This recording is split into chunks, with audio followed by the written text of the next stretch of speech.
நம்ம பிரச்சனை பார்த்தீங்கன்னா ஒரு பியூட்டி மாட்டிக்கிச்சு. ஹே பியூட்டி நீப்பா டேய் உங்க யாரோ அக்கா எந்திரிக்க சொன்னா இவனுங்க பாருங்க உட்காந்து தான் எந்திரிச்சிட்டானுங்க. வா அடி அந்த பக்கம். சரி வாங்க நம்ம போயிட்டு நம்ம பியூட்டி இம்ப்ரெஸ் பண்ண போய் எல்லாத்தையும் ஏசு போடுறோம். ஏசு போட்டு பியூட்டி இம்ப்ரெஸ் பண்ணுறோம்.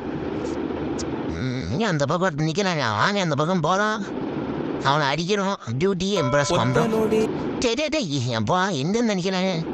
சரி நாம் இது பண்ணுவோம். அப்புறம் முந்திரி கூட போய் சொல்கிறதுக்குள்ளே போய் செத்துட்டாங்க.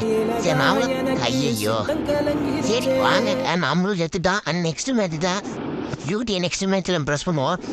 அவ்வளோதான் பியூட்டி. ஐயோ பியூட்டியே போட்டாங்க. பியூட்டியை வரேன். இவனை முதல்ல கில் எடுத்துருவான். இல்லை சரி நம்ம பியூட்டியை முதல்ல போய் ரிவே பண்ணலாம். நம்மளுக்கு பியூட்டியை தான் முக்கியம். சரி பியூட்டி வர சேர்ந்தேன். அப்பா இப்போ வாங்கி இவனுக்கு இங்கே ஒருத்தாக்கானா இவனுக்கு கில் எடுத்துட்டு பியூட்டியை ரிவே பண்ண போவோம். எப்போ பொண்ணுங்கன்னா அலையிறானுங்க வரானுங்க பாருங்க. நான் ரிவே பண்ணுறது இல்லை நல்லா இல்லை. நான் பியூட்டியை ரிவே பண்ணேன்.